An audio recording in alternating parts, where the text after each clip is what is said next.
Buonasera, benvenuti al nostro consueto approfondimento Pineta Oggi Report. Dunque, come già annunciato la volta scorsa, vi lasciamo adesso alla seconda parte della lunga intervista realizzata al procuratore generale di Torino Giancarlo Caselli. Dunque può partire il nostro servizio e noi ci vediamo subito dopo per parlare di altro. Chiediamo adesso al procuratore Giancarlo Caselli cosa ne pensa di tutta questa arroganza da parte del mondo politico nei vostri confronti, piuttosto che cercare di tutelarvi, di difendervi. È un problema per il nostro Paese. E vorrei premettere che in tutti i paesi del mondo, ma proprio in tutti i paesi del mondo, sempre più la giurisdizione che deve occuparsi di problemi estremamente complessi, difficili, crea tensioni, contrapposizioni, frizioni con il potere economico o politico. Qualche esempio. L'impero economico di Bill Gates è stato smantellato a colpi di sentenze. Clinton è stato sottoposto a 7 procedimenti penali ad opera di un giudice specialissimo nominato apposta per lui, dotato di mezzi straordinari che lo ha rivoltato ogni volta come un calzino. 6 volte ne è uscito indenne, la 7ª volta è rimasto impigliato in un problema di inesatta testimonianza, ma per una faccenda, lo sappiamo tutti, più privata che altro. Bush, quando era in competizione elettorale con Al Gore, è stato sostanzialmente eletto da una sentenza, quella che ha detto: i voti della Florida non li contiamo più, fermiamoci a quelli che abbiamo già conteggiato. Oggi il presidente degli USA e il suo vicepresidente, per il tramite dei loro più strettissimi collaboratori, che sono direttamente implicati in questa inchiesta, CIA-Gate, anche il presidente e il vicepresidente sono sfiorati, rischiano di essere risucchiati in questa inchiesta, che riguarda addirittura l'inizio della guerra in Vietnam.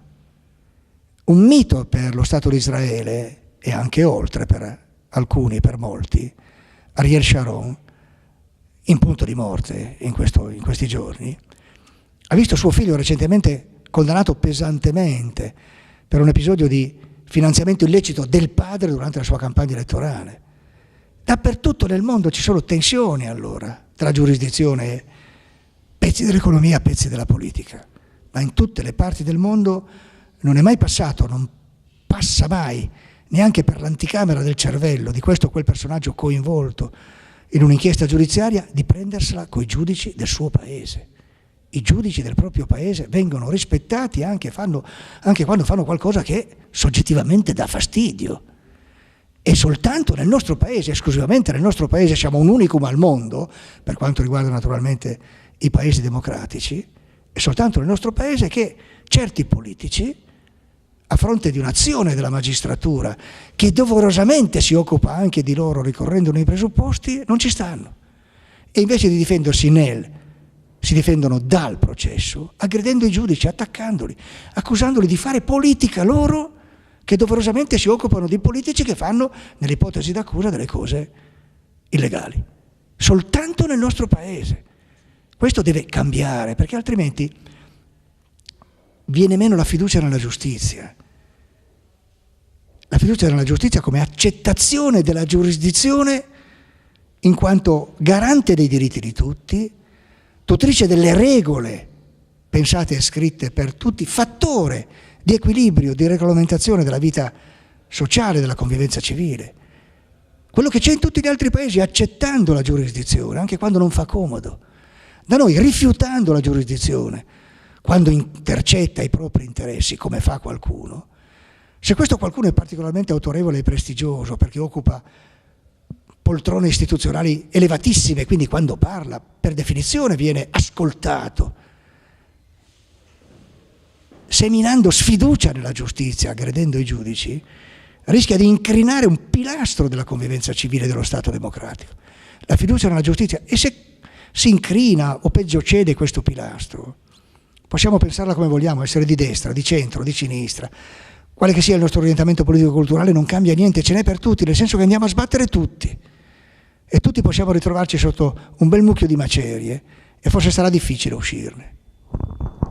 C'è davvero una situazione molto singolare nel nostro paese. Ecco, in conclusione di questa prima parte vorrei chiedere un messaggio ai giovani che forse sono un po' addormentati, non ci pensano che la mafia sia ormai debellata completamente perché c'è questo silenzio delle stragi.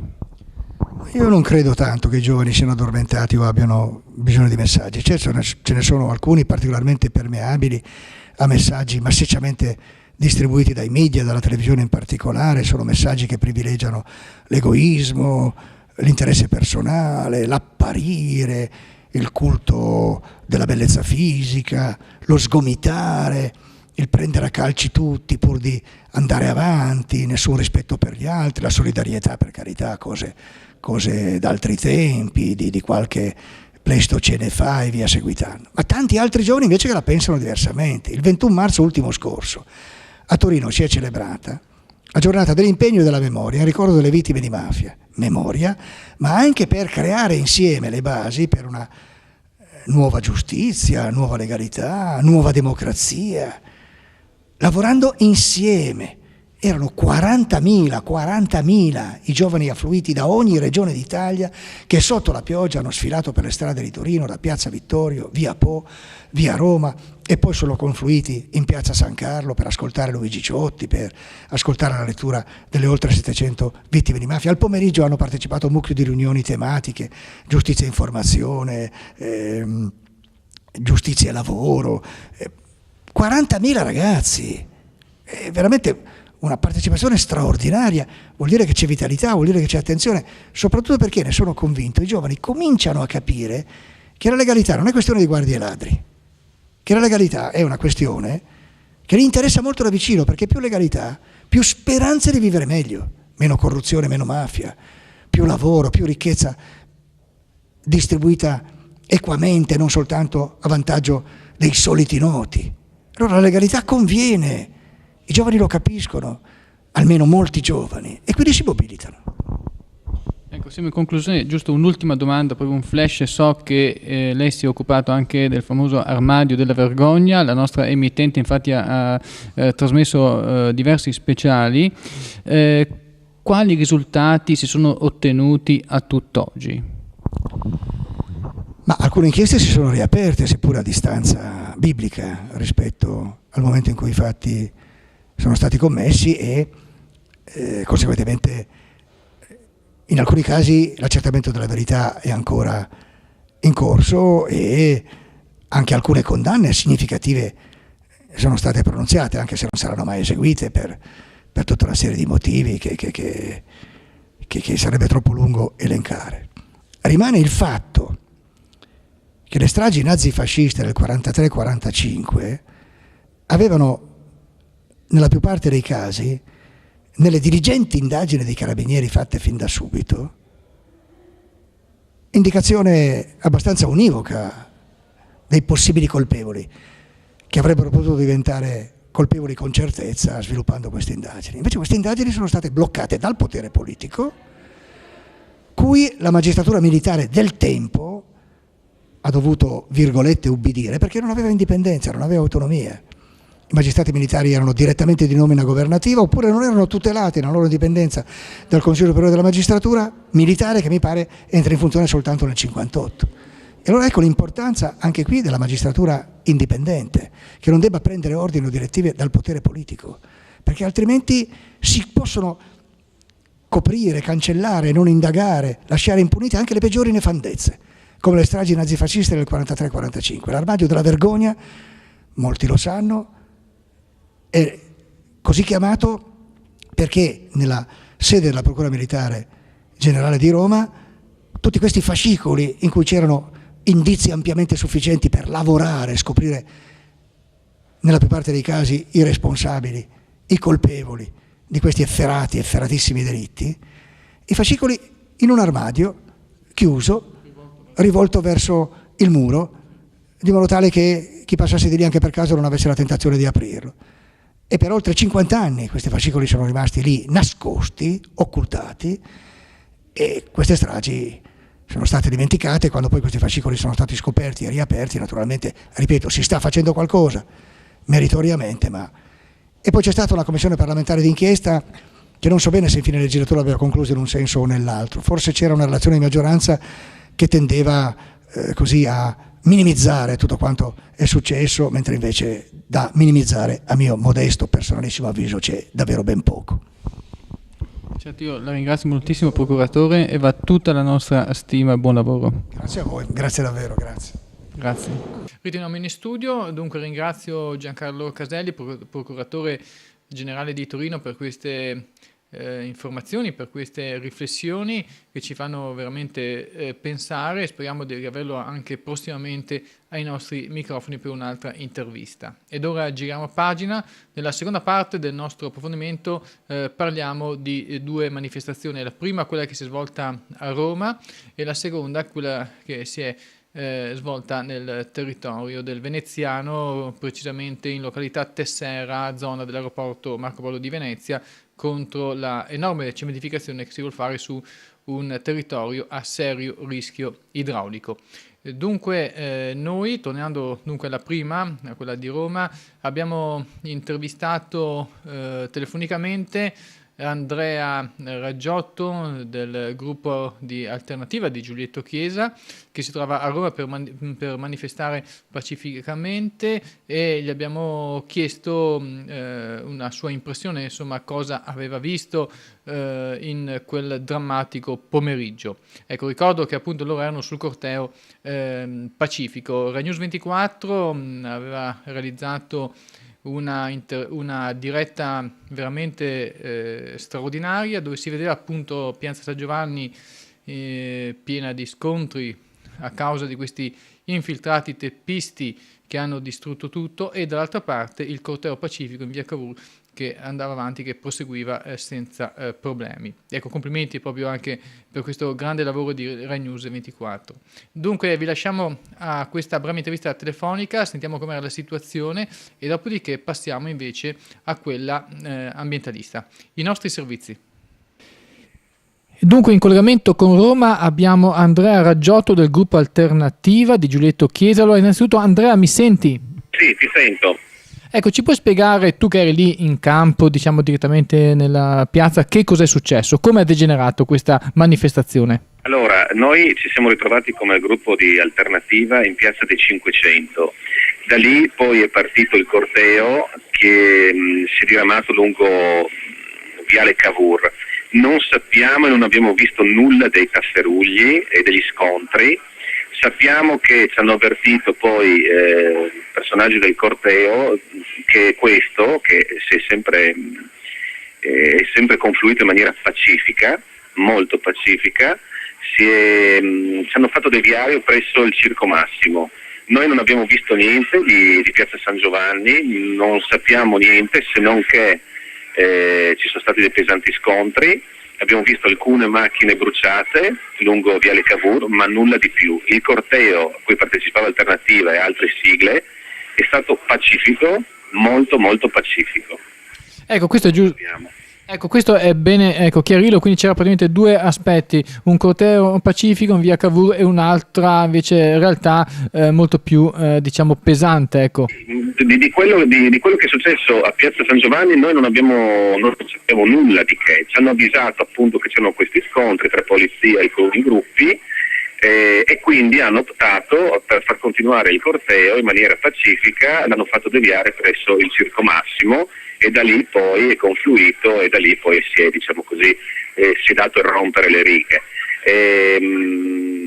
Tengo a sottolineare che comunque il corteo a cui ha partecipato Alternativa e le altre sigle è stato un corteo pacifico, ma quasi tutto il corteo, assolutamente. Ecco, quindi ci sono stati questi infiltrati che praticamente hanno fatto disordine. Sembrerebbe di sì, come poi le immagini hanno fatto vedere, insomma. Sembrerebbe di sì. Benissimo, io guarda ti ringrazio per questa testimonianza, vi auguro un buon rientro anche naturalmente ai tuoi colleghi, Walter eccetera, Arianna e tutti quanti. A risentirci Andrea. Ciao Massimo, grazie, ciao. Ecco, stacchiamo ancora in studio, giusto per potervi informare che avremo ai nostri microfoni proprio Andrea Raggiotto, che così avremo modo di riflettere, di fare una riflessione un po' più approfondita su quello che è successo a Roma. Ed ora ascoltiamo alcune brevi sequenze di 2 interviste realizzate a Fabrizio Zabeo, rappresentante del Comitato Legati di Venezia, e al professor Michele Boato, che ci parlano appunto su questa enorme cementificazione che si vuole realizzare nella zona di Tessera, aeroporto di Venezia. I nostri servizi, vediamo. Sì, è una zona che viene allagata ogni volta che c'è una pioggia un po' grande, ma neanche tanto, anche solo 3 ore di pioggia e qui siamo sotto. E la vedo come il fatto che l'ente pubblico, non solo il comune ma anche la regione, sono stati in questi anni tenuti sotto scacco dalla speculazione immobiliare. Non c'è altra spiegazione, perché non c'è una logica nel dire che si deve portare qui ciò che potrebbe essere benissimo fatto in zone molto più attrezzate come le ex aree industriali di Marghera, che sono vuote, che hanno treni, strade, porti e tutto pronto per accogliere nuove attività. Qui le attività bisogna crearle da zero, qui bisogna spendere una quantità enorme di soldi, bisogna cementificare territori che oggi non lo sono. Evidentemente è un interesse di chi ha comprato queste aree a prezzo agricolo e adesso vuole farci sopra un business enorme. Non è più il consorzio Acque Risorgive, va bene, che è diventato più grande, dichiara a voi che ci sono i sacchi con la sabbia, cioè ritorniamo al 1800, e a noi dichiara, noi siamo già in debito, nel senso che siamo in rischio idraulico, 365 milioni di euro per mettere a posto questa nostra situazione, dichiarati dal commissario, e poi viene a garantire il PAT, non problem, perché i soldi li abbiamo per fare le idrovore. Già è una missione, dire di fare le idrovore in questo terreno vuol dire ammettere che questo terreno è matematicamente, non a rischio, matematicamente sicuramente allagato. E il peggio è che i direttori vengono a dire i soldi ci sono, vuol dire andate avanti, poi li troveremo. No, poi allagheremo chi comprerà qui. Ecco, è infame questo discorso. Non è un'Italia in Europa, non so che Italia sia. Dunque, di nuovo in studio, allora anche su questa manifestazione ambientalista prossimamente è previsto un ampio approfondimento dove potremo ascoltare per intero tutte le interviste. Io a questo punto mi fermo qui, vi ringrazio come sempre per averci seguito, vi ricordo che poi questi servizi li troverete disponibili anche in internet, sulla rete internet al sito pianetaoggitv.net, testata giornalistica online di Venezia, che ricordo anche altresì che è diretta dal sottoscritto. Grazie e buon proseguimento, appuntamento alla prossima settimana.